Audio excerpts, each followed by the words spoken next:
So here in the UK, they're reporting power cuts over the next coming months, and something we deal with globally. So let's go through a couple of tips and the essential things you got to do to keep these guys alive through a power cut. Now there's three major issues that, not yet. So there's three major issues that you're going to face when dealing with a power cut. Number one is you're going to start to lose oxygen in the tank. Number two, the temperature of the tank is going to start to drop below safe. And number three, the worst thing of all, is we're going to start to lose beneficial bacteria out of our filtration that keeps these guys alive and also keeps the ammonia and nitrite at bay. So having a generator or a battery backup is always your best option to keep this tank running, but it may not always be possible just purely down to convenience or cost. No, it's too late now, you ruined it. Just a quick one.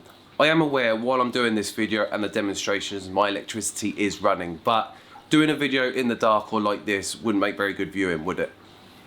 So issue number one is keeping the tank oxygenated. God, what am I doing with my life? Get yourself a food grade bottle, fill it with tank water and give it a really good shake, and then drop it back in from a distance. Now the problem that we've got is because our wave makers, the outlets from our filtration and our air stones aren't working because of the power cut, there's no oxygen being pulled back into the tank. So what's now happening is when you're shaking that bottle, you're putting oxygen into that water, and then when you're dropping that water back into the tank, it's pulling the oxygen down into the water column, not only just from the surface break, but also with the oxygen that's in the water in the bottle. Now, yes, it is tiring, but the first problem you're gonna start to come across after sort of half an hour and 40 minutes is an oxygen depletion in the tank. So once you hit that sort of half an hour mark, start shaking that bottle and start getting some surface break back on the tank. Now the second issue you're gonna have to deal with is the temperature drop in the aquarium. Now if it's warm outside or the house is warm, this isn't gonna be so much of a problem, but if you're anything like me and you keep your tanks in a cold room or it's winter, then the temperature is gonna start to drop below a safe level for your fish and coral. So the first thing you should do immediately is get yourself some quilt covers, towels, and put them over the tank and cover the tank completely.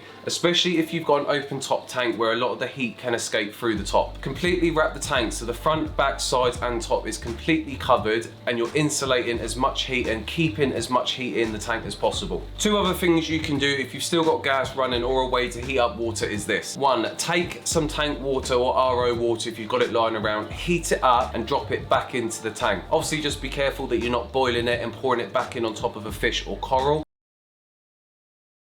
But applying that hot water back to the tank will help keep the temperature up. Second thing, if you've got something that can contain and hold hot or boiled water, especially making sure it's food grade and watertight, is boil some water, put it into the container and drop the container down into the tank. Basically what this will do is act just like a heater. You have a container filled with hot water, giving off a heat source and helping to keep the tank warm. But obviously if you're on purposely heating the tank, just keep an eye on that temperature, as the last thing you want to do is cook your fish.